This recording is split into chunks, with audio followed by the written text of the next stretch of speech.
దీర్ఘకాలిక అనారోగ్య సమస్యలకు శాశ్వత పరిష్కారం మయూర ఆయుర్వేద అండ్ సిద్ధ హాస్పిటల్. నమస్తే రమగారు. నమస్తే జయ. రమగారు, ఏదైనా మంచి సిరీస్ స్టార్ట్ చేద్దామా? రాక్షసమాయ చెప్తాం. ఓకే.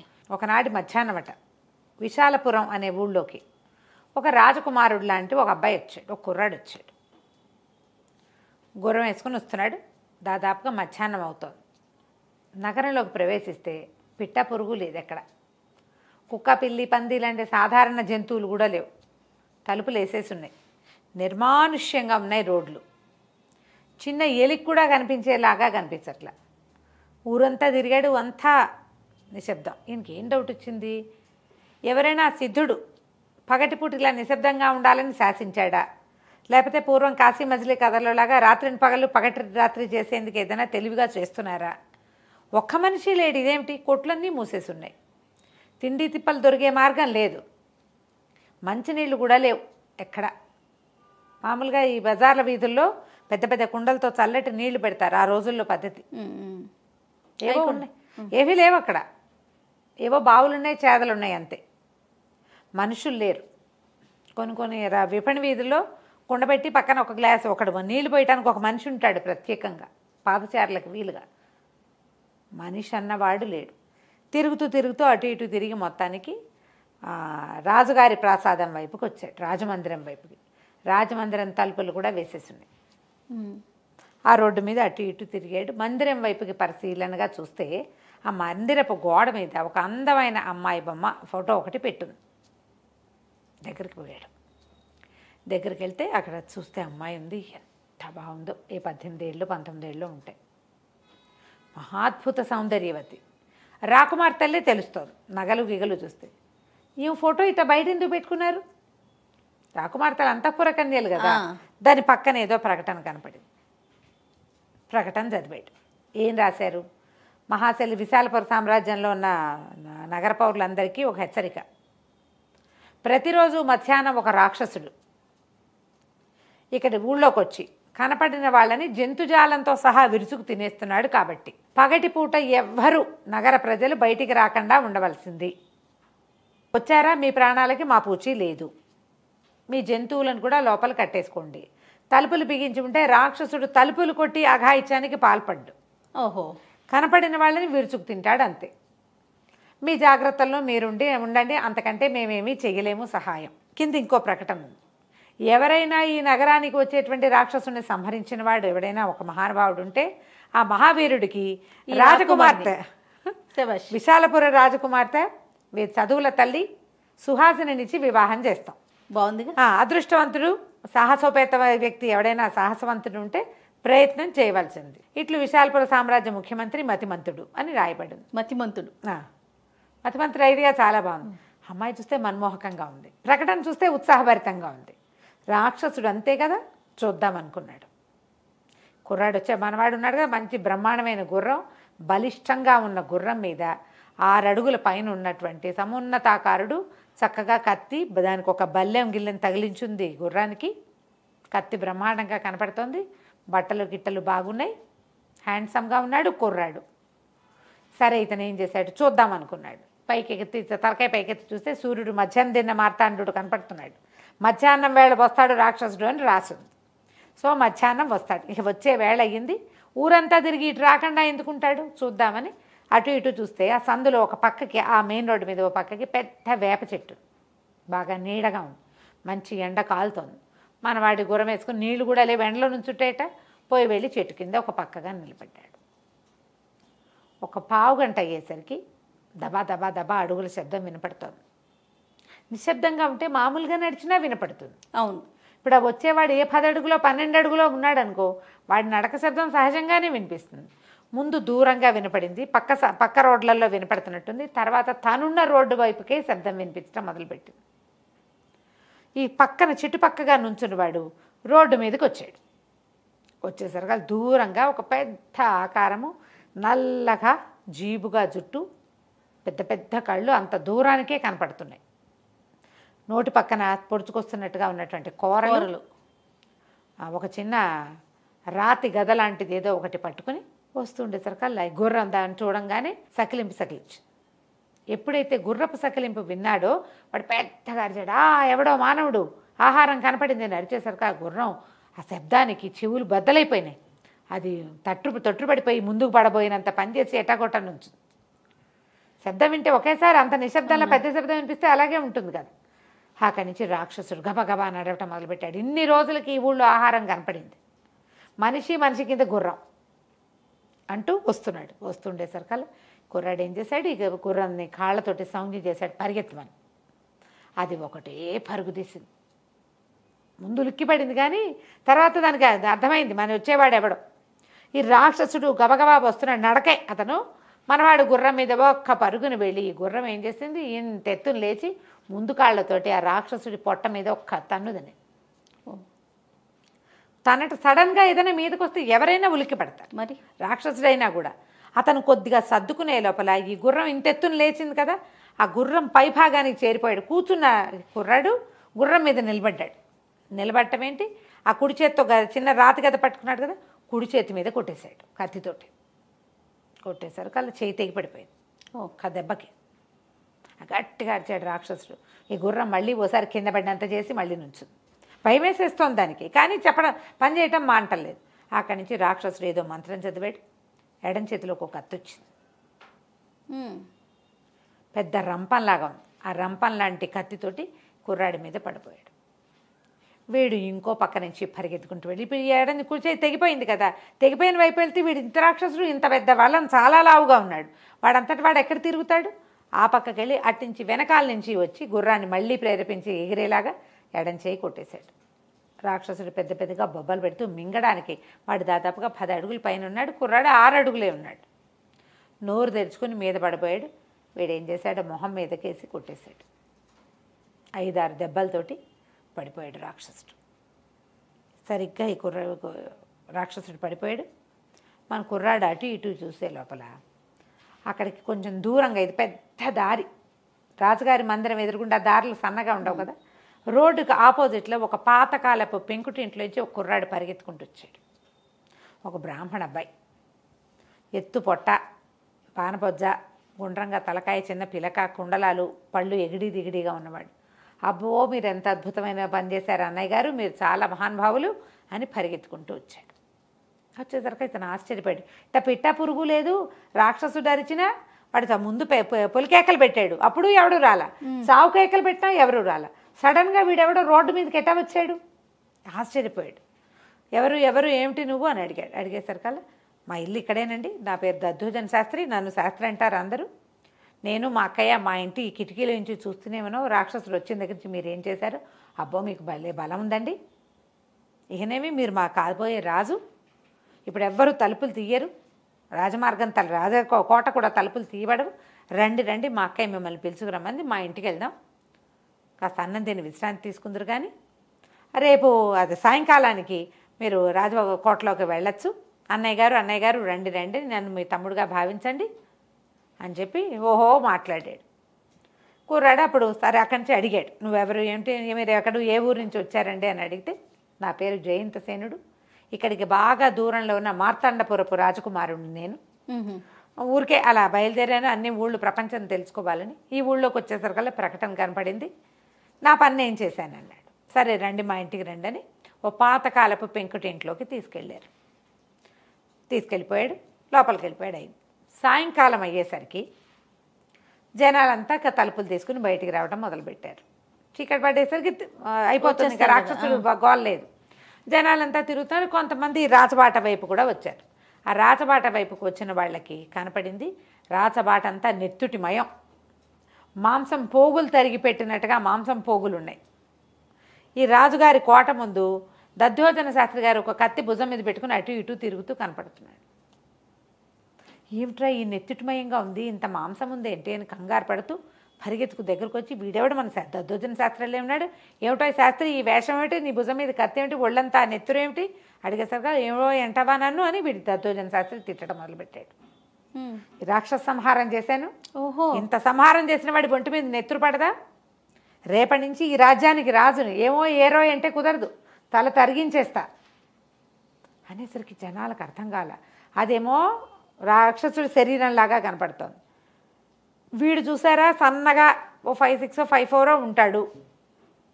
బక్కటివాడు ఇంత బాణపొట్ట, గుండు పిలక, బ్రాహ్మడు. వీడికి శౌర్యమో ప్రతాపమో అవేమిటో మరేమిటో ఉండే అవకాశం బొత్తిగా లేదు. వాడు సాధారణ యాయవారపు బ్రాహ్మణ పిల్లవాడు. 30 ఏళ్ళు ఉన్నాయి. ఒక్క వాడు ఉన్నారు. వాడెట్లా చంపుతాడు, ఇతను ఎట్లా చంపుతాడు ఆశ్చర్యపోతుంది. వాళ్ళు వీళ్ళు అందరూ మాట్లాడుకుంటున్నారు. ఈ లోపల రాజకోట తలుపు తీయబడింది. వాళ్ళంతా వచ్చి నెత్తుటిని దాన్ని చూసుకున్నారు. అక్కడి నుంచి మంత్రి గారిని పిలవండి అన్నారు. మంత్రి వచ్చాడు, సైన్యాధ్యక్షుడు కూడా వచ్చాడు. ఇద్దరు వచ్చాక వీడేం చెప్పాడంటే, రాక్షసుడి మధ్యాహ్నం వచ్చాడు, చంపేశానండి, ఇదిగోండి నా కత్తి. రాక్షసుడు తలకాయ తరిగి అదిగో గుమ్మం దగ్గర పెట్టాను చూసుకోండి, రాక్షసుడి బుర్ర అక్కడ ఉంది, ఇవన్నీ ముక్కలు తరిగిపోసాను అన్నాడు. నమ్మాల్సిందే. మీరు చెప్పిన మాట ప్రకారం, మీ ప్రకటన ప్రకారం అమ్మాయి గారి నుంచి వివాహం చేయండి అన్నాడు.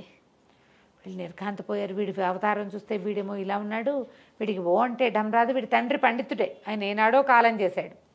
వీడికి ఏం లేదు, యాయవారం తెచ్చుకుంటాడు. వీడు తిథి నక్షత్రం చెప్పగలిగేవాడు. సామాన్యమైన రూపురేఖలు, చదువు సంఖ్య పెద్దగా లేవు, శౌర్యం ప్రతాపం ఉండే అవకాశం అసలు లేదు. పిల్ల ఏమో చూస్తే మహాసౌందర్యవతి, రాజ్యం వీడికి ధారాదత్తం చేయాలి. ఆవిడేమో చదువులు సరస్వతి, వీడు చూస్తే పొట్టపడిస్తే అక్షరం ఒక రాదు, తిథి వారం నక్షత్రం తప్ప. ఏం చేయాలో తెలియలే. ఊరి ప్రజలందరూ ఆశ్చర్యమే, శాస్త్రికి అదృష్టం పట్టింది అనుకున్నారు. అక్కడి నుంచి అలాగేనని చెప్పి సరే ఆ కత్తిని కడిగించి ఇంట్లో చేర్పించారు. ఎలా చంపావు అని అడిగితే, ఒక సిద్ధుడు వరం ఇచ్చాడు నాకు రాక్షస సంహారం చేయటానికి. సిద్ధుడు ఇచ్చిన వరం వల్ల నేను ఈ పని చేశాను, ఎంతో కాలంగా నేను తపస్సు చేస్తున్నానని చెప్పాడు. అక్కడ ఉన్న ప్రజలంతా చేరున్నారు కదా, వీడేం తపస్సు చేస్తాడు, పొద్దుస్తమానం రోడ్ల మీద పడి తిరుగుతాడు, వీడికి తపస్సు ఏమొచ్చు, తపస్సు చేసేవాళ్ళ లక్షణం వేరే ఉంటుంది. వాళ్ళకి ఆశ్చర్యంగానే ఉంది, ఇక చేసేదేం లేదు. సరే ఊరుకున్నారు. అలాగే మీ ఇంటికి వెళ్ళండి బాబు అని ఏం చేశారు, ముందు వాళ్ళ ఇంటికి రాజకోట నుంచి ఇంత గొప్ప పని చేసినందుకు సంబారాలన్నీ పంపించారు, మంచి బట్టలు గిట్లు పంపారు. ఇంకా మిగిలిన వ్యవహారాలు మాట్లాడారు. అప్పటికి తర్వాత 2 రోజులు గడిచినాయి. 3వ రోజున రాజకుమార్తె తన చిలకత్తెలతో కలిసి వనవిహారానికి వెళ్ళింది. ఆ వనం ఎక్కడుంది, ఈ ఊరి తలకు మొగదలలోనే ఉంది. అది వీళ్ళు ఏర్పాటు చేస్తున్నారు, చేస్తారు కదా, మన చిన్న అడవులు నిర్వహించుకుంటారు అమ్మాయిలు వీళ్ళ అంతఃపురకాంతలు తిరగడానికి. ఇన్ని రోజులుగా రాక్షసుడు రావడంతో అమ్మాయిని బయటికి పంపల, ప్రశాంతంగా ఉంది కదా. సరే ఈ దద్దోజన శాస్త్రాన్ని పెళ్లి చేసుకోవాలనిపించేసరికి ఆ పిల్ల బిక్కమొహం వేసుకుని కాస్త చేంజ్గా ఉంటుందని అమ్మాయిని తోటకు తీసుకెళ్ళండి వనవిహారానికి అని పంపారు. సరే స్నేహితులతో వాళ్ళతో పోయింది సుహాసిని. కొంతమంది ఆడపిల్లలు ఉన్నారు, సైనికులు ఎవరో ఒకళ్ళు ఇద్దరున్నారు, ఎక్కువ మంది ఉండరు, ఆడవాళ్లే అక్కడికి సైనికులుగా ఉంటారు, వాళ్ళ ఊళ్ళోనే కదా. సాయంకాలం అయ్యేసరికి ఓ పెద్ద రాక్షసుడు వచ్చాడు తోటలోకి. మళ్ళీ వచ్చేసి పెద్ద అడుగులు అరుపులతో కేకలతో వచ్చేసరికల్లా అమ్మాయిలంతా కావికలై పరిగెత్తేశారు. అంటే నా తండ్రిని, మా అన్నయ్యని నీ తండ్రి చంపించాడు, నేను రక్తాక్షుడు తమ్ముడిని, శాస్తి చేస్తాను మీ నాన్నకి నిన్ను చంపేసని ఈ పిల్లని దొరకపుచ్చేసుకున్నాడు యువరాణిని. అందరూ కేకలు పెట్టారు, పరిగెత్తారు. సైనికులు వాళ్ళు లేరు, ఆడపిల్లలే కదా సైనికులు, కత్తులు చూస్తే ఏం చూస్తారు, వాడు 12 అడుగులు ఎత్తున్నాడు, వాడు 12 అడుగులు ఎత్తు. వీళ్ళు ఏం చేయగలరు, ముందు అసలు భయం వేస్తుంది ఆకారాన్ని చూసేసరికి. ఈ లోపల ఏమైంది, ఆ దారిన బయట ఆ వనానికి పక్కగా ఊళ్ళో నుంచి, అంటే బయట ఊరు నుంచి లోపలికి వచ్చే దారిలోనే ఉంది అది. ఒక కుర్రాడు గుర్రంతో లోపలికి వస్తున్నాడు. ఎప్పుడైతే ఈ ఆడపిల్లల కేకలు కేవు కేవు కేవు అంటారు కదా భయానికి, ఏదో ఒక వద్ద చూద్దామని అబ్బాయి లోపలికి వచ్చాడు. లోపలికి వస్తే ఈ పెద్ద ఆకారంలో ఉన్న రాక్షసుడు ఈ రాకుమార్తెను జుట్టు పుచ్చుకుని ఇట్లా లేవదీస్తున్నాడు. అమ్మాయి పెద్దగా అడిచి ఏడుస్తుంది, తల పుచ్చుకుంటే నొప్పి పెడుతుందా, కాళ్ళు చేతులు కొట్టేసుకుంటుంది. ఈ కింద ఆడపిల్లలంతా ఏడ్చేసి అరిచేసి కేకలు పెట్టేస్తున్నారు. పెద్ద సైన్యం లేదు, ఏమీ లేదు, ఏం చేయాలో తెలియట్లేదు. ఈ పిల్లాడు ఏం చేశాడు, గుర్రాన్ని ప్రేరేపించి పరిగెత్తించాడు. ఓ పక్క నుంచి కొట్టేశాడు రాక్షసుడు. కొట్టేసరికల్లా ఆయన ఉలిక్కిపడి దాన్ని వదిలిపెట్టాడు, అమ్మాయిని వదిలిపెట్టాడు. ఎవడరా నువ్వు, నా దేవులకే వస్తావా, నీ సంగతి చూస్తానంటే అబ్బాయి ఊరుకోలే. మళ్ళీ గుర్రాన్ని ఉత్సాహపరిచి అతని మీదకి పదే దూకాడు. వీడు కూడా ఏవో మంత్రాలు చదువుతున్నాడు, చేతిలోకి ఏవో ఖడ్గాలు వచ్చేస్తాయి. ఈ కుర్రాడి దగ్గర ఒక మంచి కత్తి ఉంది, పెద్ద బ్రహ్మాండమైన బరిసె ఒకటి ఉంది. ఆ బరిసెతోటి రకరకాల చోట్ల కాళ్ళ మీద, వేళ్ల మీద, చేతుల మీద పొడి చేసి మొత్తానికి రాక్షసుడిని చంపేశాడు. వాడికి బలమే ఉంది కానీ అంతకంటే ఏం లేదు. రాక్షసుడికి మనం భయపడ్డామనుకో భయంగానే ఉంటుంది, భయపడకుండా మీదకెళ్తే అవతల వాడు లొంగుతాడు, మనలాంటి వాడే వాడు కూడా. ఈ రాక్షసుడు పడిపోగానే అందరూ గబగబా దగ్గరకు వచ్చారు ఈయన దగ్గరికి. ఎవరండి మీరు, ఏమిటంటే నేను బయట ఊరు నుంచి వస్తున్నానమ్మా, మీరెవరు ఏమిటి, పదండి మీ ఇంట్లో దింపుతానన్నాడు. అనేసరికి ఈవిడ ఈ విశాలపురం రాజకుమార్తె, ఈవిడ పేరు సుహాసిని. 3 రోజుల క్రితం ఒక రాక్షసుడు ఇక్కడ చనిపోయాడు, వాడు చచ్చిపోయాడన్న ధైర్యంతో విహారానికి వస్తే వచ్చాము, మన విహారానికి వచ్చాం. ఇక్కడేమో వీడు మళ్ళీ 2వ వాడు దాపరించాడు అని చెప్పారు. చెప్పేసరికి మీరెవరండి అంటే, నేను మార్తాండపురపు రాజకుమారిని, 2వ అబ్బాయిని. మా అన్నయ్య కొద్ది రోజుల క్రితం దీనికి వచ్చాడు, అంటే ఏమన్నా దేశాటన కోసం వచ్చాడు. ఆయన జాడలు తీసి ఆయన ఎన్ని రోజులకి రాకపోయేసరికల్లా మా అమ్మ నాన్న బాధపడుతున్నారని ఆయన కోసం బయలుదేరాను. 3 రోజుల క్రితం ఆయన ఈ విశాలపురానికి వచ్చాడని చుట్టుపక్కల పల్లెల్లో నాకు తెలిసింది అనేసరికల్లా రాజకుమార్తె తాలూకు చిలకత్తలు అన్నారు, ఏమండి మీ అన్నయ్య మీలాగానే ఉంటాడని. నాకంటే శౌర్య ప్రతాపాలు ఉన్నాయి ఆయనకి, నేను ఇంకా 3 ఏళ్ళు చిన్నవాడిని, ఆయన ఇంకా గట్టివాడు, ఇలాంటి రాక్షసులంటే ఎవరినైనా చంపేయగలడు అనేసరికల్లా వీళ్ళు అనుకున్నారు, ఓహో 3 రోజుల క్రితం ఆయనే వచ్చాడు ఇక్కడికి, ఆ రాక్షసుని చంపింది ఆయనే. ఈ మధ్యలో ఈ దద్యోధన శాస్త్రం ఎలా వచ్చాడు, అక్కడి నుంచి గబగబా జరిగిందంతా చెప్పారు ఈ రాకుమారుడు. వసంతసేనుడు ఇతని పేరు. చెప్పేసరికల్లా ఇతను అన్నాడు, అయితే మా అన్నయ్య అయి ఉండాలి, దద్యోధన శాస్త్రం ఒక బ్రాహ్మణ యువకుడు ఇంత పని చేస్తాడంటే అసలు అతనికి అంత లేదండి, అతను ఆయవార బ్రాహ్మడు, ఆయన ఎట్లా వచ్చాడో సీన్లోకి ఎవరికీ తెలియటం లేదు, ప్రజలంతా ఆశ్చర్యపోతున్నారు. అంటే పదండి మీ నాన్నగారి దగ్గరికి, నేను మాట్లాడతాను, ఈ శాస్త్రం ఎలా వచ్చాడో అసలు మా అన్నయ్య దగ్గర మా అన్నయ్య ఏమయ్యాడో కనుక్కుందామని చెప్పి వాళ్ళతో పాటు బయలుదేరి రాజ్యం లోపలికి వచ్చాడు. వసంతసేనుడు రాకుమార్తె సుహాసిని రక్షించాడు. సరే సుహాసినితో కలిసి రాజుగారి దగ్గరికి వెళ్ళాడు, వాళ్ళ అన్న గురించి కనుక్కోవడానికి వచ్చాడు.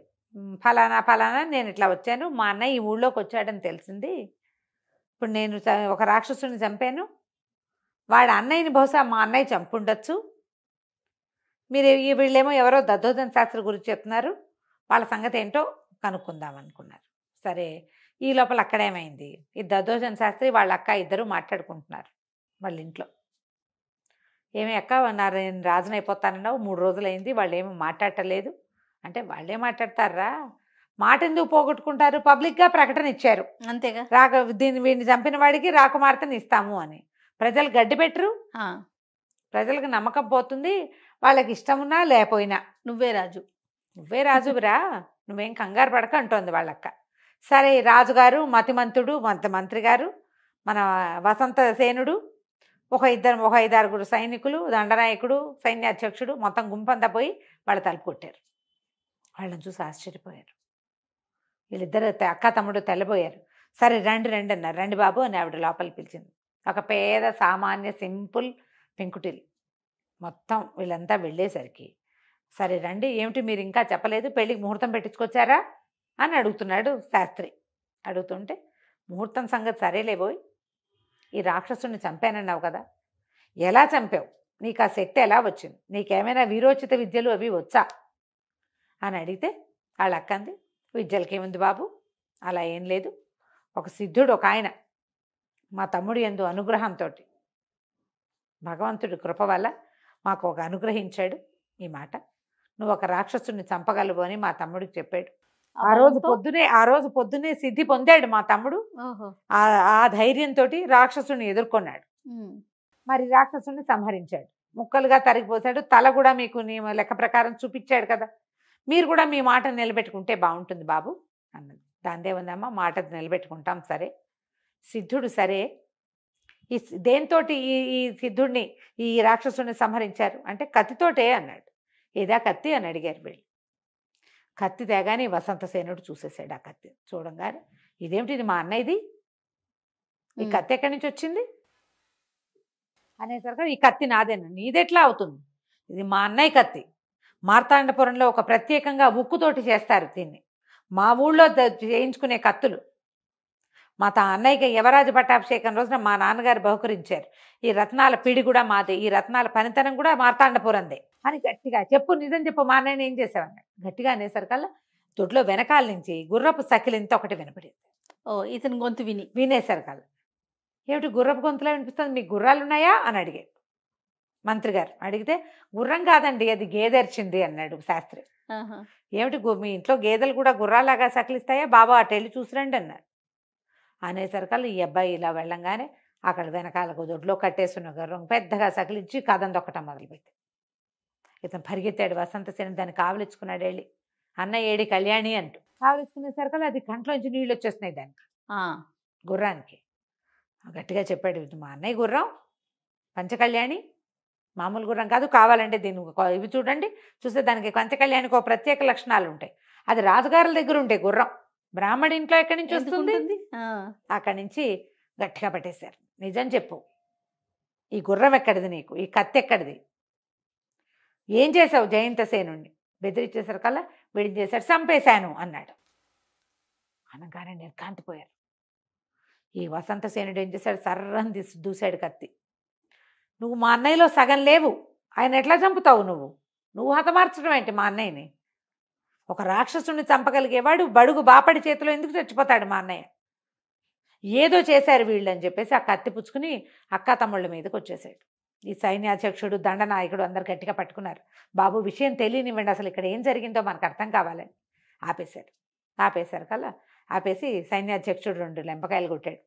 శాస్త్రిని, "నిజం చెప్పు, బ్రాహ్మడివి నీ మీద చెయ్యెత్తకూడదు. అస్సలు మన ఈ విశాల నగరంలో బ్రాహ్మల్ని పల్లెత్తు మాట అన్నని సామ్రాజ్యం ఇది.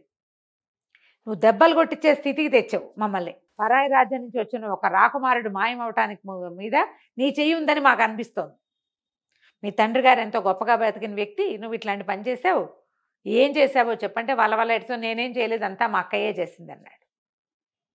ఏం జరిగిందో చెప్పంటే, ఆ రోజు మధ్యాహ్నం 3 రోజుల క్రితం మధ్యాహ్నం రాకుమారుడు జయంతసేనుడు గుర్రం వేసుకుని వచ్చాడు.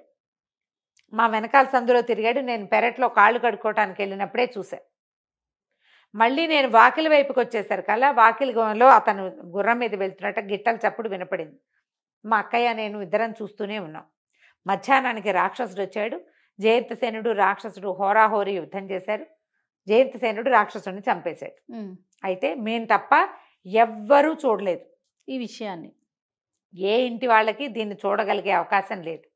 మా అక్కయ్య నాకు సలహా చెప్పింది, ఈ రాకుమారిని కనుక మాయం చేస్తే, రాక్షసుని చంపి నువ్వే చంపినట్టుగా మనం ఒక సినిమా క్రియేట్ చేస్తే నువ్వు రాజు అవుతావురా, ఈ దిక్కుమాలి బతుకుపోతుందని మా అక్కయ్య నన్ను ఎంకరేజ్ చేసింది. నేను వాకిట్లోకి వెళ్ళి జయంతసేనుడిని ఇంట్లోకి పిలుచుకొచ్చాను. సరే, లోపలికి వచ్చాక మా అక్కయ్య ఆయన్ని చక్కగా వేడివేడిగా వంట చేసి పెట్టింది. "చాలా సహాయం చేస్తున్నారమ్మా" అంటే, "బాబు, మేము చేసేది ఏముంది సహాయం, మీరు రాజు కాబోతున్నారు, పేద బ్రాహ్మణ కుటుంబం మాది, మమ్మల్ని చూడాలంటే అక్కయ్య గారు మీరు ఏది కావాలంటే అది ఇస్తానన్నాడు. ఏముంది నాయనా, మీ అండ ఉంటే చాలు" అన్నది. "అన్నం తిని పడుకోండి" అంది. అన్నం తిని పడుకున్నాక మా అక్కయ్య నిద్రపోతున్న రాకుమారిని, ఆయన ఎప్పుడో బయలుదేరాడు. ముందు రోజు సరిగ్గా పల్లెలో ఆహారం తిన్నట్ట, ఆహారం చాలలేదు. మేము కడుపు నిండా అన్నం, వేడివేడి అన్నం తిని మిట్ట మధ్యాహ్నం నిద్ర మత్తుగా రాదు. ఆయన పడుకునుంటే మా అక్కయ్య కత్తితోటి ఈయన్ని చంపేమంది. ఆయన్ని తల మొండెము తెగేసేసాను నేను నిద్రపోతున్న వాడిని. తలని మొండాన్ని మా అక్కయ్య ఒక గోను సంచిలో వేసి పక్కన పెట్టింది. ఈ లోపల నేను ఆయన కత్తి తీసుకుని వాకిట్లోకి వెళ్ళి చచ్చిపడి ఉన్న రాక్షసుడిని ముక్కలు ముక్కలుగా తరిగిపోసాను. ఎవరు చూసేందుకు లేరు. రాక్షసుడు చచ్చిపోయిన వాడు శబ్దం చేయడు. "అవురా, ఇంత పని ఎట్లా చేసావురా" అని అందరూ అడుగుతూనే ఉన్నారు. ఎవడైనా చూసి అమ్మో అయ్యో అంటే భయం. ఎవరు లేనప్పుడు మనకేం భయం. ముక్కలుగా తరిగాను, రాక్షసుడు తల తీసి అక్కడ పెట్టాను. ఎప్పుడైతే ఈ హతమార్చాడు అన్న మాట వినంగానే పెద్దగా కేకలు పెడుతూ ఏడుస్తూ వసంతసేనుడు స్పృహ తప్పిపోయాడు. మా అన్నయ్యని చంపేశాడు, బ్రాహ్మడి చేతిలో చచ్చిపోయాడు, క్షత్రియుడు అని చెప్పి. ఇక అతన్ని పట్టుకుని సైచూపసారాలు చేశారు. "ఏం చేసావు, ఆ శరీరాన్ని ఏం చేసావంటే, సాయంకాలం ఏమో ఇదంతా ప్రచారం చేశా, మీతో మాట్లాడా. తర్వాత నేను ఇంటికి వచ్చేసాక రాత్రికి అన్నం తిన్నాక మా అక్కయ్య అందరూ పడుకున్నాక ఈ శవాన్ని నీటిలో పడేయమంది. నేను ఈ శవాన్ని తీసుకెళ్ళి నదిలో పడేశాను. గోను సంచి, తల మొండెము రెండింటిని సంచిలో వేసి కుట్టేసింది మా అక్కయ్య. మూత కట్టేసాం, పట్టుకెళ్ళి పడేసేసాం. ఎట మోసుకెళ్ళి ఎవరు అన్నారు. ఎవరు లేకపోతే నేను ఒక్కడే శవవాకత్వం చేసే అలవాటు ఉంది నాకు. నేనే పట్టుకెళ్ళా, నదిలో వేసేసాను అన్నాడు. ఇక అలా పో అబ్బాయి ఏడ్చేస్తున్నాడు ఆ వసంతసేనుడు. ఇక్కడికి వచ్చి ఎంతమందితోటో మధ్యలో ఎన్ని రకాలవో పనులు చేశాడు, ఎన్నో వీరోచిత కార్యాలు చేసిన వాడు చివరికి ఒక బ్రాహ్మణ చేతిలో నిద్రపోయినప్పుడు మరణించటం ఏమిటి? అతను తీసుకుపోయారు రాజస్థానానికి, అతనేమో అంతఃపురానికి తీసుకెళ్లారు. ఇతన్ని అక్కని ఇద్దరిని అరెస్ట్ చేశారు. ప్రజలంతా ఆశ్చర్యపోయారు, ఇదేమిటి అని. ఇంతలో ఏం జరిగిందంటే ఇక్కడ ఒక చిన్న విచిత్రమైన విషయం జరిగింది.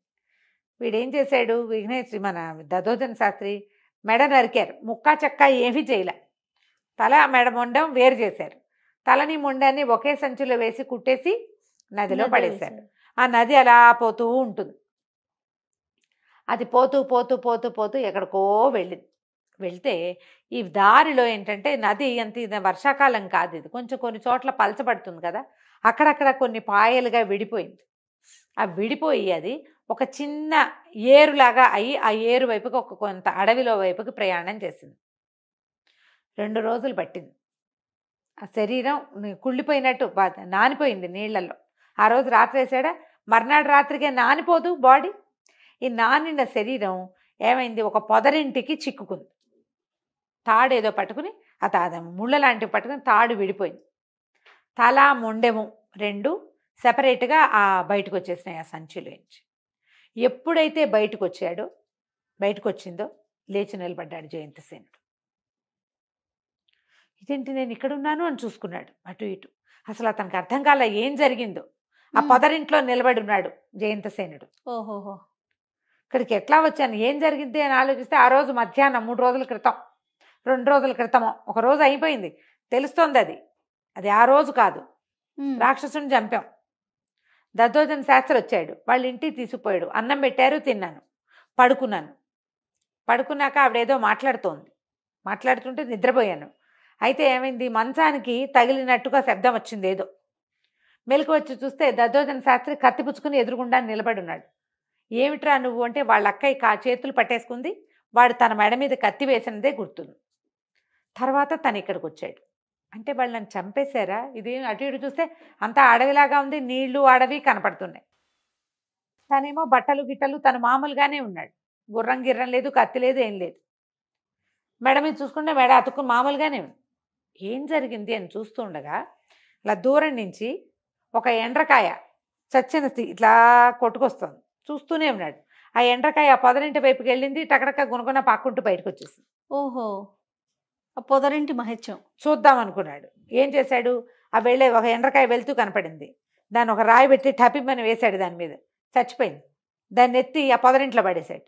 అది పాక్కుంటూ బయటకు వచ్చేస్తుంది.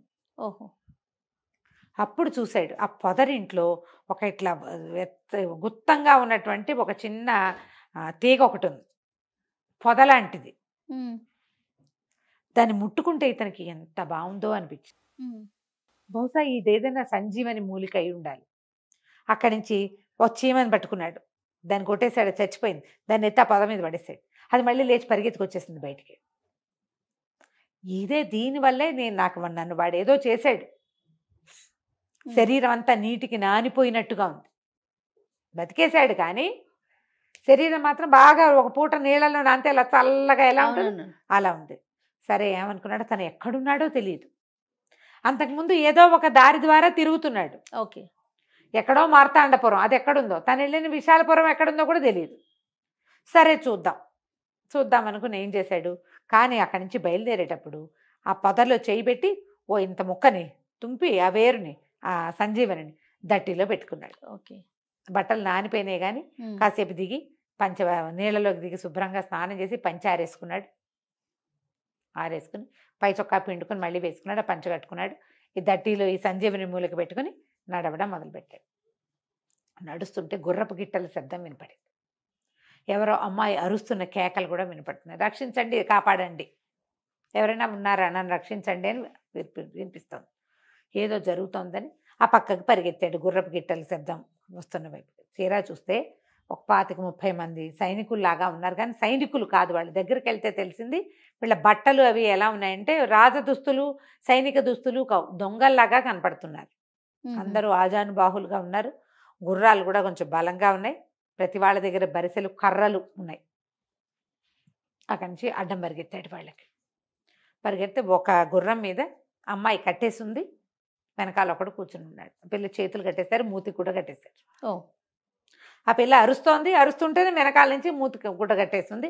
ఆ బట్ట కొంచెం కాస్త పక్కకు తొలగి ఈ పిల్ల అరిచి కేకలు పెడుతుంది అనమాట. సరే పరిగెత్తుకుంటూ వెళ్ళి, ఎవర్రా మీరు, ఈ అమ్మాయిని ఎక్కడికి పట్టుకెళ్తున్నారు, ఎవరమ్మాయి వదిలిపెట్టండి అన్నాడు. అనేసరికి వీడెవడో వచ్చాడు రోయ్, ఆడపిల్ల గొంతు వినంగానే ఎర్రకొండల దొంగలనే పట్టుకోగలడా వీడు అని చెప్పేసి ఆ చేతిలో ఉన్న బరిసితోటి ఇట్లా కొట్టబోయాడు. వీడు కాస్త జయంతసేనుడు లాఘవంగా పక్కకి తప్పుకొని ఆ బరిసి పుచ్చుకొని లాగేశాడు కిందకి. ఓకే. ఆ లాగటం ఏమిటి, ఆ గుర్రం మీద ఉన్నవాడు కింద పడిపోయాడు. గుర్రం నుంచి కింద పడంగానే ఆ బరిసితోటి ఒక్క పోటు పొడి చేశాడు. జనాలు ఆశ్చర్యపోయారు. వాళ్ళంతా అరిచిలు కేకలు పెట్టారు, ఎవడరా వీడు వచ్చి కొట్టేస్తున్నాడు. జనాలంతా మీద పడ్డారు. ఇతని చేతిలో ఒక ఆయుధం వచ్చేసింది కదా. ఎప్పుడైతే ఆయుధం దొరికిందో వీడు ఏడా పెడా జయంతసేనుడు యుద్ధం చేసేసాడు. ప్రతి వాడికి ఓ దెబ్బ కొట్టాడు. పైగా తన సంజీవని మూలికతోటి కొత్తగా బతికొచ్చాడు కదా, బోళ్ళంత జవసత్వాలు వచ్చేసినట్టు ఇక కొట్టేశాడు. ఇంచుమించు అందరూ పడిపోయారు. ప్రతి వాడికి దెబ్బ తగిలింది. వీర విహారం చేసి అక్కడి నుంచి ఆ గుర్రం మీద ఉన్న పిల్లని దింపాడు. మూతుకన్న గుడ్డ కూడా తీశాడు. అమ్మాయి ఎవరమ్మా ఏంటమ్మా అంటే, కేశవాపురం మహారాజు ధర్మపాల్ మహారాజు గారు అమ్మాయిని, నా పేరు మనోహరి, నిన్న రాత్రి నన్ను అపహరించారు వీళ్ళు, తెల్లవారుసామున మందిరంలోకి జొరపడ్డారు. అయితే ఎవరిని ఏం ఎవరిని చంపకుండా నన్ను బయటికి తీసుకొచ్చేశారు. మొదట నేను నిద్రలోనే ఉన్నా, తెల్లవారిన తర్వాత నాకు తెలిసింది ఈ అడవిలోకి తీసుకొచ్చారు. కేశవాపురం మాది, దారి తెలుసు నాకని చెప్పింది. చెప్పేసరికి సరే అన్నాడు. ఆ పిల్ల చిన్నపిల్లలేదు, ఒక 16 ఏళ్ళు ఉంటాయి. చిన్నపిల్ల 16, కొత్తగా అంత వయసు వస్తున్న పిల్లలే ఉంది.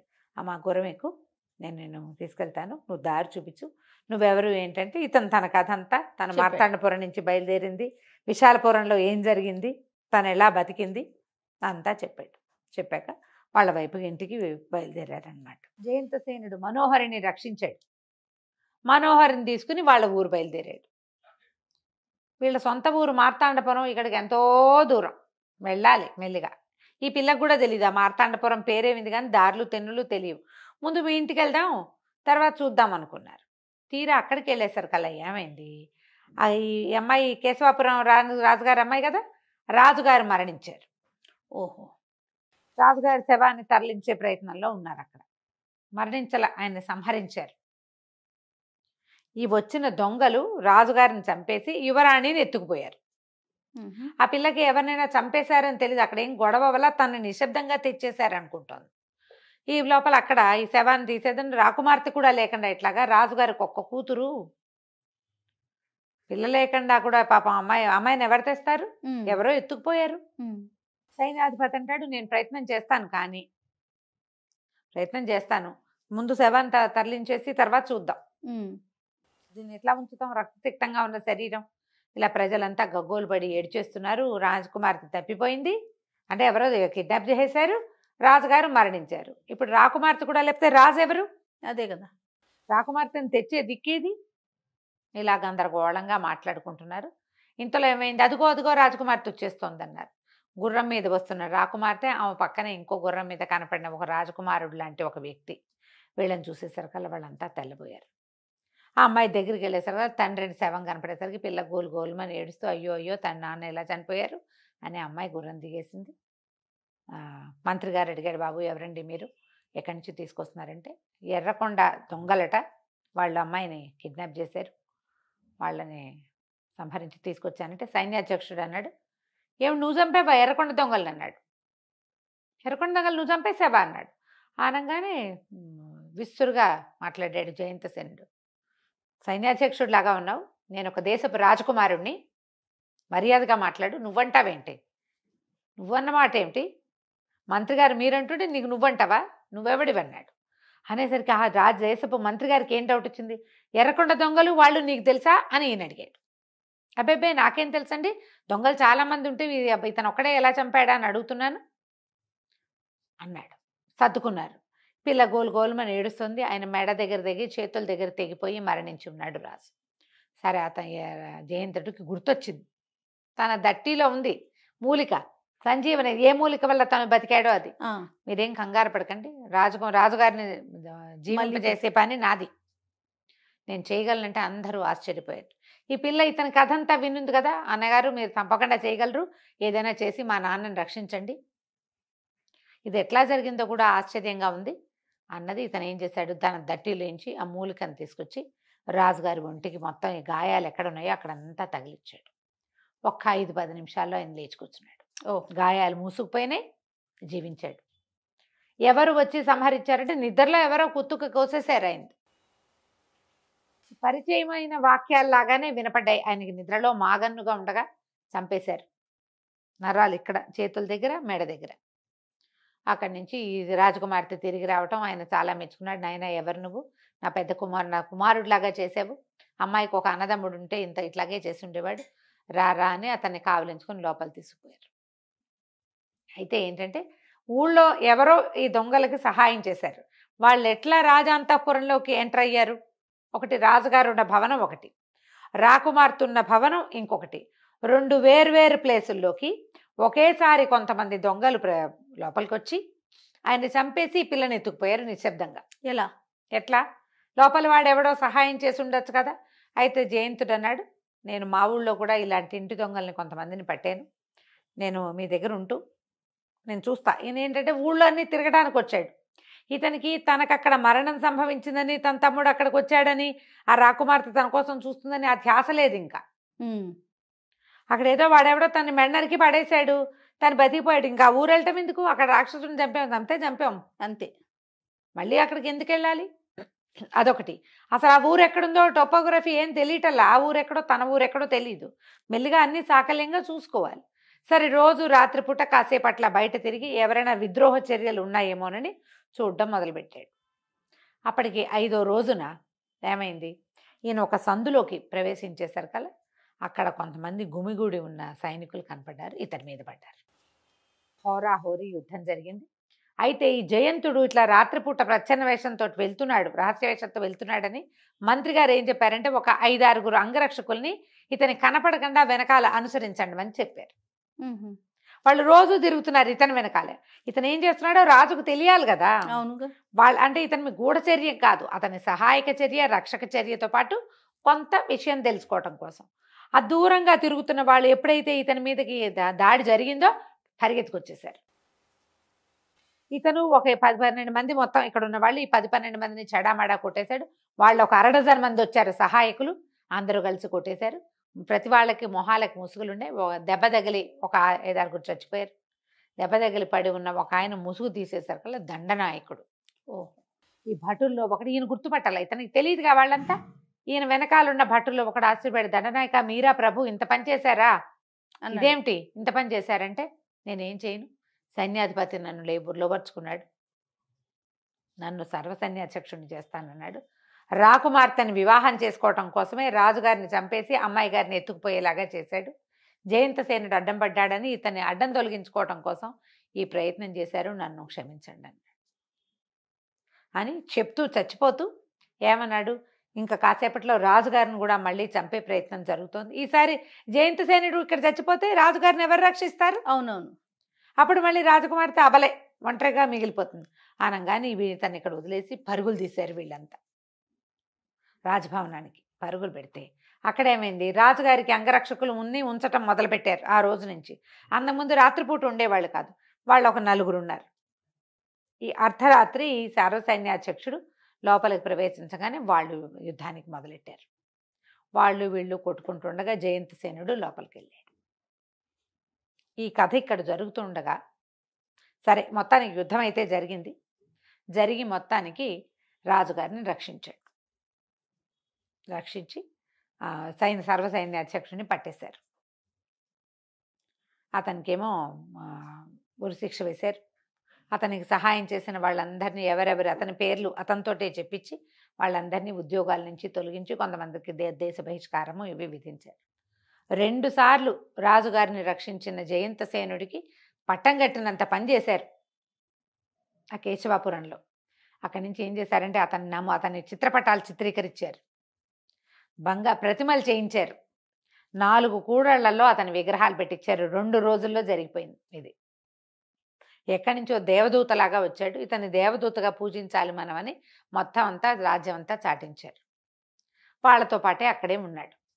ఒక 15-20 రోజులు వీళ్ళతో ఉండి తర్వాత వెళ్ళిపోదాం అనుకున్నాడు. దేశాటన ప్లాన్ ఉంది కదా, అట్నుంచి మార్తాండపురం ఎలా వెళ్ళాలో చూద్దాం అనుకున్నాడు. అయితే ఏమైంది, ఒకరోజు అతను చిత్రం వేస్తూ కనిపించాడు ఈ అమ్మాయికి, మనోహర్కి. అడిగింది, ఇంత చక్కటి చిత్రం వేసావు ఎవరిదన్నయ్య అంటే, అమ్మ నువ్వు ఒప్పుకుంటే నీ భర్త అవుతాడు, వీడు నా తమ్ముడు వసంతసేనుడు, చాలా గుణగణాలు కలిగిన వాడు, మంచి సాహసమైన వాడు, మీ తండ్రి గారికి నాలాంటి వాడు ఒకడు వరుడు కావాలి, నేను నిన్ను చెల్లెలుగా స్వీకరించాలనుకున్నాను. మా తమ్ముడిని వివాహం చేసుకుందు కానీ నేను ఇంటికి వెళ్ళాక మీకు కబురు చేస్తానని చెప్పాడు. వసంతసేనుడికి మనోహర్నిచ్చి పెళ్లి చేయాలని ఫిక్స్ అయిపోయి ఉన్నారు. సరే అక్కడి నుంచి ఏమైంది, బయటికి బయలుదేరదాం, ఇంకా కొద్ది రోజుల్లో వారం రోజుల్లో బయలుదేరుతానన్నాడు. ఈ లోపల అక్కడ వసంతసేనుడు ఎక్కడున్నాడు, విశాలపురంలో ఉన్నాడు కదా. రాకుమార్తె బాగా దుఃఖభారంలో ఉంది. ఎవరైతే రాక్షసుడిని సంహరిస్తాడో అతన్ని నా భర్తగా నిర్ణయించారు. ఇప్పుడు నా భర్త చనిపోయాడు, అతన్ని ఈ రాక్షసుడు చంపుతాడు అనుకుంటే రాక్షసుడు కాకుండా ఒక బ్రాహ్మణుడి చేతిలో మరణించాడు. ఇక నేను వివాహం చేసుకోను, నన్ను మార్తాండపురం తీసుకెళ్ళిపోయి వసంతసేన, మీ అమ్మా నాన్నలు సేవించుకుంటూ అక్కడే ఉంటాను, నేను విధవగానే జీవిస్తాను కానీ మళ్ళీ వివాహం నేను చేసుకోను అని మొండికెత్తేసింది అమ్మాయి. దాంతో వాళ్ళు ఏం చేశారు, రాజుగారు ఆ పిల్లని పంపించడానికి సిద్ధపడ్డారు. ఆమెకు సహాయంగా కొంతమంది దాసదాసీగణం వాళ్ళు అమ్మాయికి ఏమి ఇవ్వదలుచుకున్నారో అవన్నీ ఇచ్చి వసంతసేనుని బయలుదేరి ఈ బయలుదేరే రోజున రాకుమార్తెని అత్తవారింటికి పంపడానికి మరి ఏం చేస్తారు, విధవో సధవో ఆవిడ వెళ్ళిపోతోంది వాళ్ళ ఇంటికి. ససేమిరా నేను ఇక్కడ ఉండను, పెద్దవాళ్ళని సేవించాలి, నా వల్ల ఇతను మరణించాడు వృధాగా, కాబట్టి వాళ్ళతో పాటే ఉంటాను అంటుంది. ఈ బయలుదేరే సమయానికి ఏమైందంటే కొన్ని రోజులు గడిచాయి కదా, ఒక 15 రోజులు అలా గడిచాయి. ఏది కేశవాపురం రాజుగారు జీవించిన తర్వాత ఒక 15-20 డేస్ గడిచినాయి. వీళ్ళు ప్రయాణ సన్నాహాలు అవుతున్నాయి. ఆ రోజుల్లో ప్రయాణాలంటే ఎట్లా ఏదో అప్పుడు అనుకోగానే బస్ ఎక్కడం కాదు కదా, చాలా ఏర్పాట్లు అవి ఉంటాయి. ఏమైంది, ప్రజలంతా ఈ రాజుగారి కోట ముందుకి చేరారు. ఆ కోట ముందుకి వీళ్ళు కూడా బయలుదేరి బయటకు వచ్చారు. రాకుమార్తె తెలిసిన వాళ్ళందరికీ వీడ్కోలు చెప్తోంది. ఒక వ్యాపారస్తుడు ఒక ఆయన గుర్రం దిగి గుర్రాన్ని మెడపట్టుకుని తీసుకొస్తున్నాడు. ఈ జనాల్ని చూసేసరికల్లా జనంలో ఎవరో ఒకళ్ళు దాన్ని ఇట్లా తట్టేసరికల్లా అది కొంచెం కథం తొక్కుతున్నట్టు అయ్యి కంట్రోల్ కాల. ఈయన ఆ వ్యాపారస్తుడు ఇట్లా పట్టుకున్నాడు ఒక పెట్టెని.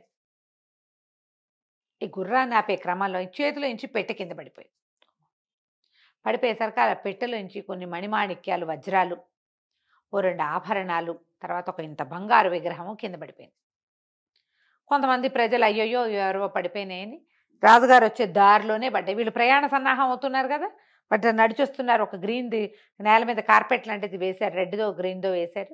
ఈ దొర్లిపోతున్న మణిమాణిక్యాలన్నీ ఏరారు. ఆ విగ్రహం దొర్లుతూ వసంతసేనుడి కాళ్ళ దగ్గర వచ్చి పడేసరికల్లా అతను చటుక్కును వంగి ఆ విగ్రహాన్ని తీసాడు.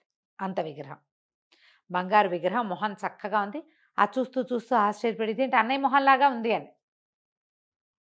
వ్యాపారస్తుడి దగ్గరకు వచ్చి అయ్యా ఆ విగ్రహం ఇవ్వండి అన్నాడు. అనేసరికల్లా ఇది మా అన్నయ్యలాగా ఉంది విగ్రహం, ఏ దేవుడి విగ్రహం, ఇది ఎవరి విగ్రహం అని అడిగితే, అయ్యా మా ఊరు దేవుడు అండి, ఈయన కేశవాపురం రాజుగారిని 2 సార్లు రక్షించాడు ఇతను. మా రాజు చాలా గొప్పవాడు, ఆయనకి ఏకపుత్రిక, భార్య మళ్ళీ గర్భవతి. ఈసారి కుమారుడు పుడతాడు అనుకున్నాం. రాజుగారు మరణించి యువరాణిని ఎవరో అపహరిస్తే ఈ మహానుభావుడే ఆ పిల్లల్ని రక్షించి తన దగ్గర ఉన్న మూలికతోటి ఈ రాజుగారిని రక్షించాడు. ఇదే కాదు, 2వసారి కూడా రాజుగారి మీద హత్యా ప్రయత్నం జరిగితే ఈయనే రక్షించాడు. మా ఊరంతా ఈయన్ని దేవుడిగా కొలవాలని నిశ్చయించుకున్నాం. మాకెప్పుడో మా ఊరి కథల్లో రాయబడింది, ఒక దేవదూత వచ్చి రాజును రక్షిస్తాడని, అది ఈయనేనని భావించాం. మా ఊరంతా చిత్రపటాలు, ఒక విగ్రహాలు పెట్టుకున్నామండి.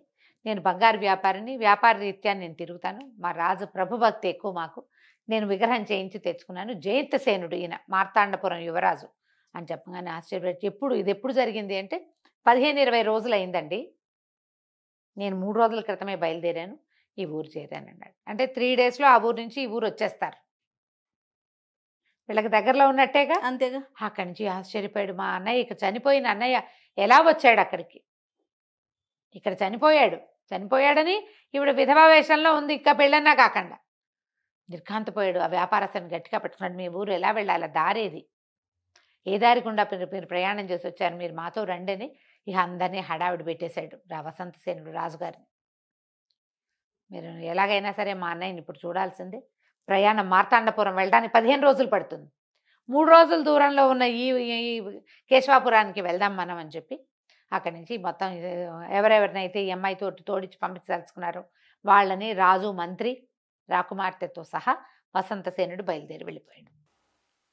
బయలుదేరి ఎక్కడికి వెళ్ళారు కరెక్ట్గా, ఈ ఇతను బయలుదేరుతున్న చోటుకి అతను ఎక్కడున్నాడో ఆ కేశవాపురానికి బయలుదేరి వెళ్ళారు. వెళ్ళేసరికల్లా తమ్ముడిని చూసి ఆశ్చర్యపడిన, నువ్వెట్లా వచ్చావురా అంటే, నువ్వు ఎలా బతుకున్నావు అని ఒకళ్ళనొకళ్ళు కావలించుకుని దుఃఖించారు అన్నదమ్ములు ఇద్దరు. ఇక జరిగిన కథ అంతా చెప్పారు. తప్పిపోయింది అనుకున్న పెళ్లి కూతురు ఇతను ఏమనుకున్నాడు, అక్కడి నుంచి తను మరణించి బయటకు వచ్చాడు. మళ్ళీ ఏం వెళ్తామని ఇతను వెళ్ళాల. కానీ ఆ అమ్మాయిని చూసి ఈ పిల్ల రాజకుమార్తె కూడా దొరుకుతుందని సంతోషించాడు కదా. ఆ అమ్మాయి తనకి భార్య అవ్వడానికి సిద్ధంగా ఉందని తెలుసుకుని ఆ అమ్మాయి ఇచ్చి నమస్కారం చేసింది. తమ్ముడికి చెప్పాడు, వీళ్ళ అమ్మాయిని పెళ్లి చేసుకోవాలి, నువ్వు వీళ్ళకి మాట ఇచ్చానని చెప్పాడు. వీళ్ళంతా సరదాగా సంతోషంగా మాట్లాడుకుంటుంటే పెద్ద వికటాట్టహాసం వినిపించింది. భువనభోతరాళాలు దద్దరిల్లుతున్నట్టుగా ఒక పెద్ద మోత, అక్కడి నుంచి బరువైన నడక ధ్వని. ఒక పెద్ద రాక్షసుడు ప్రవేశించాడు లోపల. రమ్మగారు రాక్షస మాయ. రాక్షసుడు వచ్చాడు. మళ్ళీ ఇంకొకటి ప్రత్యక్షమయ్యాడు. ఇంకోటి వచ్చాడు. ఈ రావటం ఏమిటి, పెద్దగా అరుచుకుంటూ వచ్చాడు. జనాలంతా కకావికలైపోయారు. వాళ్ళకి తెలుసు జయంతసేనుడు గురించి తన ఆసక్తి, కానీ ఆ ఊళ్ళోకి రాక్షసులు రావడం వాళ్ళకి తెలియదు. ఓకే. విశాలపురం వాళ్ళకి తెలిసింది, రాక్షసుడు ఊళ్ళోకి వచ్చి విరుసుకు తింటాలు అవి చూశారు వాళ్ళు. వీళ్ళకేం తెలుసు? ఇక రావటమే ఈ జయంతసేనుడిని పట్టేసుకున్నాడు. ఇట్లా పట్టుకునే సర్కల్ జనాలంతా కేకలు పెట్టారు, అరిచారు. వసంతసేనుడు జయంతుడు చేతులు విదిలించుకోపోయాడు, కానీ వాడు ఏకంగా 14-15 అడుగులు ఉన్నాడు. పట్టుకుని, మా రక్తాక్షుణ్ణి చంపేసావు నువ్వు, వాడెవడో ఇంకొకడు వాడి తమ్ముడిని చంపేశాడు, నువ్వు నిన్ను బతికించి ఉంచడానికి వీల్లేదు. మేము కాలభైరవుడు మా రాజు, ఆయన నిన్ను భైరవి మాతకి బలిస్తాడు, ప్రాణాలతో తీసుకురమ్మన్నాడు, నీకు ఒక చిన్న దెబ్బ కూడా తగలకూడదు, అందుకని ఇట్లా గాఢ పరిష్వంగంలో పట్టుకుని రయ్యమని లేచేశాడు గాల్లోకి. అయితే ఈ వసంతసేనుడికి ఏం చేయాలో తెలియలేదు. పైగా అతను ఏంటి, మామూలు ప్రయాణంలో వచ్చాడు, ఖడ్గం ఉంది కానీ ఆ రకమైన సన్నద్ధంలో లేడు. క్షణం కంగారు కూడా, పైగా అన్నయ్య కనపడిన ఆనందం సంతోషం వాట్లల్లో ఉన్నాడు కదా. అక్కడి నుంచి ఏం చేశాడు, ఈ రాక్షసుడు పైకి ఎగిరిపోతుంటే ఒక్క ఎగిరి పట్టుకోపోయాడు. కాళ్ళు పట్టుకోలేక బొటన్ వేలు దొరికింది. వాడు ఇంత మంచి కదా, 15 అడుగులు వాడు. ఆ బొటన్ వేలు పుచ్చుకుని పైకి లేచేసాడు తను కూడా. అందరూ జనాలు హాహాకారాలు చేస్తున్నారు. యువరాణులు ఇద్దరు తెల్లమొహాలు వేసుకుని చూస్తుండగా రాక్షసుడు జయంతుడిని ఎత్తుకుపోయాడు. వాడి రాక్షసుడి కాలు పట్టుకుని వీడొచ్చేసాడు.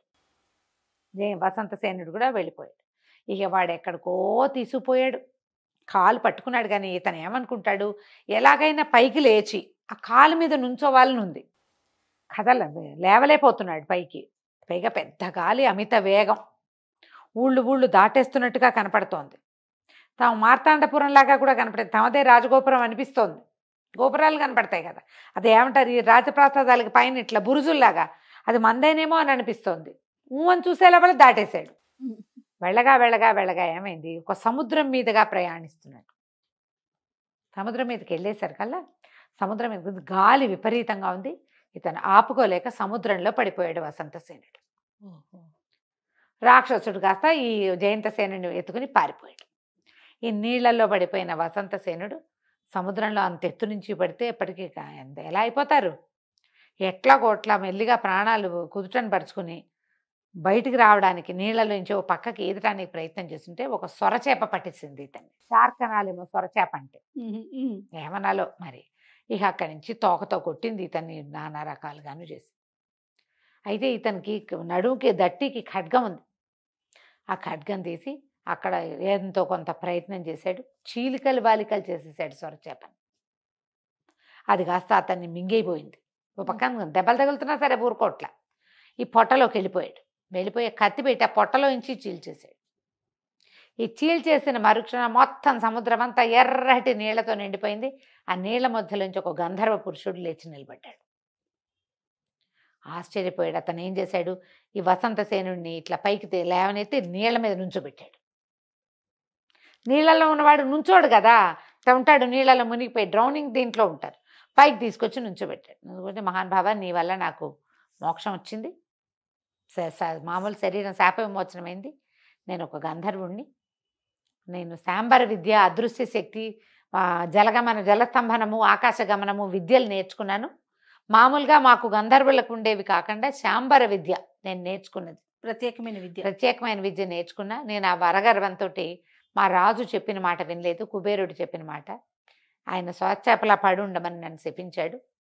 ఎవరైనా రాకుమారుడు, బ్రహ్మచారి, శూరవీరుడు ఎవరైనా, అతని వల్ల నాకు శాప విమోచనం లభిస్తుంది. నువ్వు సామాన్యుడి నుంచే, ఇప్పుడు నువ్వు గంధర్వుడివి, నీకు బోల్డ్ శక్తులు ఉన్నాయి సహజంగానే. నువ్వు ఈ శాంబర విద్య ఎందుకు నేర్చుకున్నావు? ఏ విద్యలు లేకుండా కేవలం శౌర్యాన్ని నమ్ముకుంటారు మానవులు. అలాంటి ఒక మానవ రాజకుమారుడి వల్ల నీకు శాపం విమోచనం అవుతుందని వరం ఇచ్చాడు.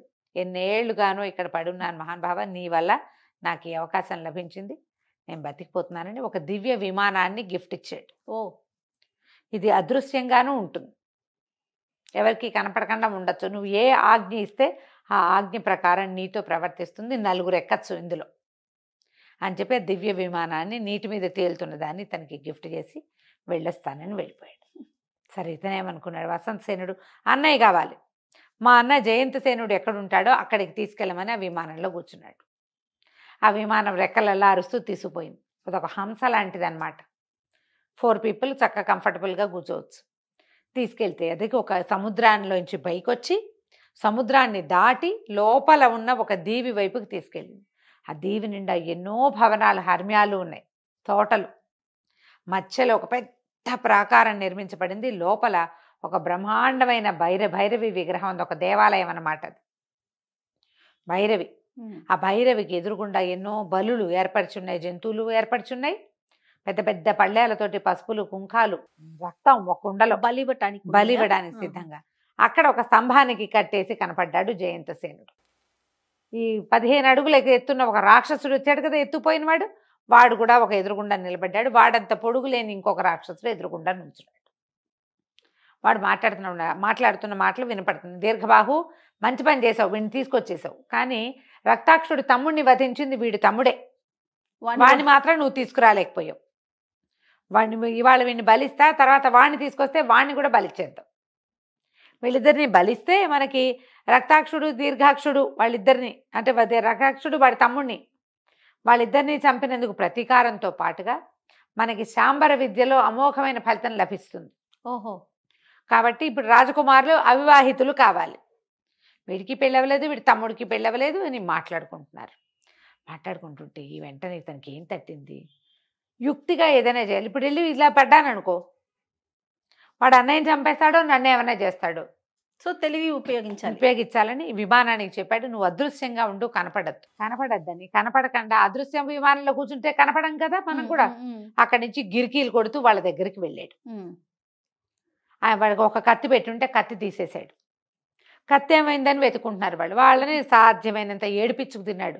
కత్తి తీసేశాడు, రక్తపాత్ర మాయతోటి. ఇప్పుడు అందులో ఉన్నాడు కాబట్టి అతను చెప్తున్నాడు, ఆ రాక్షసుడు, ఆ కాలభైరవుడు అన్నవాడు మొదటి రాక్షసుడు అనమాట. అతను ఏమంటున్నాడంటే, ఇక్కడ ఎవరో వస్తున్నారు, మనని మించిన విద్య ఏదో ఉంది ఇక్కడ, ఆ విద్య ఏమిటో తెలియాలని అమ్మవారి మీదకి కుంకం చల్లేసరికల్లా ఈ అదృశ్యంగా ఉన్న విమానం కనపడడం మొదలుపెట్టింది. ఓహో, అమ్మ శక్తితోటి కనపడేసరికల్లా ఇతను ఏం చేశాడు, ఈ చేతిలో ఉన్న కత్తితోటి ఈ కాలభైరవుడి మీదకి పడిపోయాడు. హోరాహోరీ యుద్ధం జరిగింది. ఆ బలి ఖడ్గంతో ఇతన్ని సంహరించాడు, పెద్ద రాక్షసుని చంపేశాడు. అక్కడి నుంచి ఆ దీర్ఘబాహు అన్నవాడు, వాడి ఇట్లా పరిగెత్తడము ఎత్తుకుపోవటమే వచ్చు, వాడికి మాయమంత్రాలు అవి ఏమీ లేవు. వాడు వెంబడబడ్డ మొదలుపెట్టాడు పట్టుకోవటానికి. వాడికి బలిచ్చే ప్రక్రియ అతనికి రాదు, బలి ఇవ్వగలిగేవాడు కాలభైరవుడే. అదే అక్కడి నుంచి పరుగులు అటు పరిగెత్తి ఇటు పరిగెత్తి, వీడు మాయమంత్రంతో పరిగెడుతున్నా, వాడు మాయతో పరిగెత్తుకొచ్చేస్తున్నాడు. చివరికి ఎలాగోలాగా ఆ దీర్ఘబాహు అనే రాక్షసుని కూడా సంహరించేశాడు. అక్కడి నుంచి పరిగెత్తుకుంటూ అన్న దగ్గరికి వెళ్ళి ఆ కట్లని ఊడతీశాడు. కట్లు ఊడతీసి చూసుకున్నారు, ఎక్కడున్నాం మనం ఏమిటి అంటే. అప్పుడు చెప్పాడు, అన్నయ్య మనం ఇక్కడి నుంచి వెళ్ళడానికి ఏం భయం లేదు, మన ప్రయత్నం ఏం లేకుండానే కొన్ని జరిగిపోతాయి అప్పుడప్పుడు. మామూలుగా ఇప్పుడు ఏదైనా మ్యాజిక్, ఏదైనా అద్భుతమైన విషయం జరగాలంటే మన ప్రయత్నం ఉండాలి.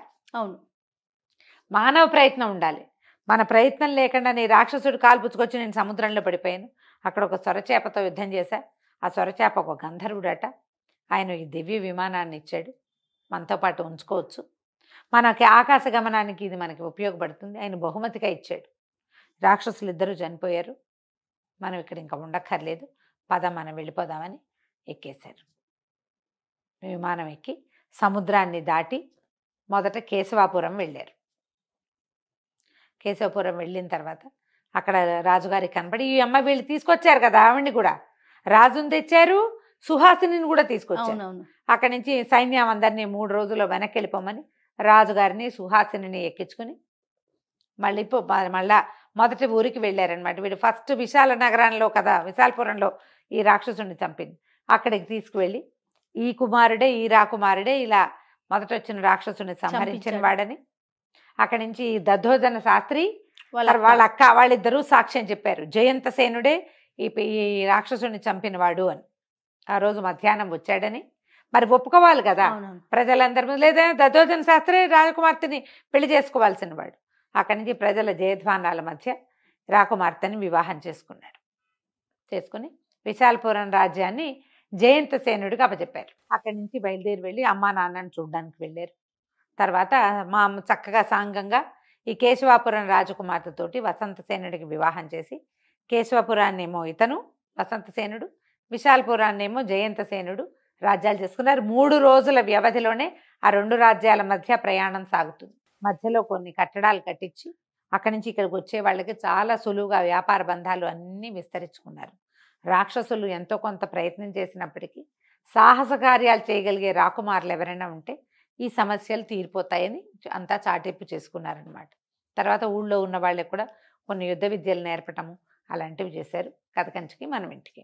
బాగుందండి. కానీ టైటిల్ మొత్తం రాజుల చుట్టూనే తిరిగింది కదా రమ్మగారు. నేను చెప్పా కదా అవునవును. టైటిల్ జస్టిఫై కాలేదు అని, కథ బాగుంది కానీ. చాలా బాగుందండి. నమస్తే. నమస్తే.